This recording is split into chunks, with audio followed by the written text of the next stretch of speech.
দৌড় দিয়ে এখানে আসতেছিলাম আর আমার মাকে বলতেছিলাম, মা বাচ্চারা মরে যাচ্ছে মা। আমি এখানে এসে দেখি কিছু কিছু বাচ্চার এখান থেকে প্রায় সময় অনেক বিমান আসে যায়, অনেক প্রশিক্ষণ বিমান অনেক আসে যায়, কানে অনেক শব্দ হয়। তো কালকে যখন এখানে জিনিসটা আসছিল, এত জোরে সাউন্ড আপনারা জাস্ট কল্পনা করতে পারবেন না, মানুষের কানের পর্দা ফেটে যাচ্ছিল। জিনিসটা আমি জাস্ট 5 সেকেন্ডের মধ্যে দেখি এখানে এসে পড়ছে। আমি জাস্ট কল্পনা আমি জাস্ট বুঝতেছিলাম না যে আমার কলেজটাই হচ্ছে কি। হঠাৎ করে দেখি বাচ্চাদের কলেজটা ফেটে, আগুন ফেটে এই উপরে উঠে আসছে। আমি বলতেছি এখানে তো অনেক বাচ্চারা আছে। আমি দৌড় দিয়ে এখানে আসতেছিলাম আর আমার মাকে বলতেছিলাম, মা বাচ্চারা মরে যাচ্ছে মা।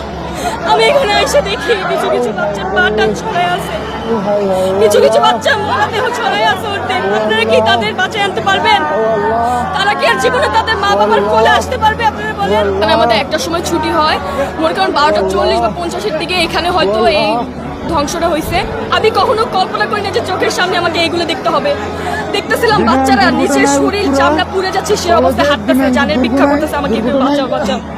সেই অবস্থায় বাচ্চারা হাঁটতেছে। বুঝেন আপনারা, কেউ বলতে পারবেন বড়রা যখন মারা যায়, হ্যাঁ একটু হলেও কম কষ্ট লাগে, কিন্তু ছোট ছোট যে বাচ্চারা মারা গেছে।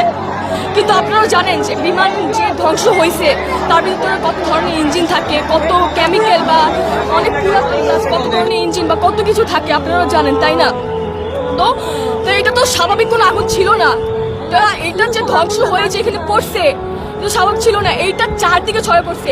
সেই মুহূর্তে স্টুডেন্টদের ছুটি ছিল, তারা বাসা যাচ্ছিল। এই যে আমাদের যে রাস্তাটা দেখতে পাচ্ছেন, এখানে স্টুডেন্টরা তারা প্রায় হেঁটে হেঁটে যাচ্ছে। কে বা বুঝতে পারছিল জিনিসটা কি আস্তে আস্তে হয়েছিল? সাথে 2 মিনিট আগেও যেখানে বাচ্চারা ভাবছিল যে আমি বাসায় যাবো, আম্মুর সাথে দেখা করবো বা আব্বুর সাথে দেখা করবো, বাসায় যাবো, আমার পড়া আছে বা এরকম কিছু, সেই মুহূর্তে 2টা সেকেন্ডও লাগে নাই বাচ্চাদের জানগুলো যেতে। আপনারা কি বলতে পারবেন এই ধরনের এরিয়াতে কেন এগুলো প্রশিক্ষণ দেওয়া হয়? কোন দেশে বসবাস করছি? আমি কালকে কার ব্লেম দিব আমি বুঝতে পারতেছিলাম না। ছড়াচ্ছেন এটা 2013 সালের বিমান, আসলে সেটা না, সেটা হচ্ছে 1966 সালের বিমান। তো ফিটনেস ক্যাম্প ছড়াচ্ছে, 19 থেকে 20 জন বাচ্চা মারা গিয়েছে, যেখানে হচ্ছে 200 জনের মতো বাচ্চা নিহত হয়েছে, আহত আরো অনেকে হয়েছে, এখনো নিখোঁজ অনেক বাচ্চারা বুক খালি হয়েছে। সেটা উত্তরটা কি আপনি দিতে পারবেন?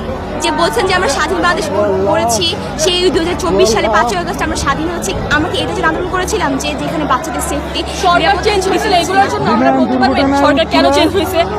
তারা এত আধুনিক বাংলাদেশ তৈরি করতেছে, এই এত পুরানা বিমান দিয়ে কেন এই ট্রেনিংগুলি করা, আর এই ট্রেনিংগুলি কেন এইসব জায়গা বাইরে এরিয়া আছে, দিনাজপুর আছে, পঞ্চগড় আছে, চিটাগাং আছে, ওইসব জায়গা করাইতে পারে। এইসব জায়গা বাচ্চাদের উপরে কেন করলো এই জিনিসগুলি? মর্মান্তিক ঘটনা। আমার কান্দন, আমার চোখের পানি কাউকে আমি ধরে রাখতে পারি না। যে মা বাপের কাছে বাচ্চা বলে আসছে আম্মু আমি স্কুলে যাচ্ছি, দুপুরে আমি এই জিনিসটা খাবো, সেই জিনিসটা আমি খাইতে পারি না। আর এই বাচ্চা মিলিটারির ভিতরে এই বিমান এইভাবে পইরা বাচ্চাগুলি ধ্বংস হয়ে গেছে। কারো সর নাই, কারো প্যান্ট পইরা চামড়ার সাথে লাইকা রয়েছে। এইসব ঘটনা চোখের সামনে কে ধৈর্য ধরে থাকতে পারবে?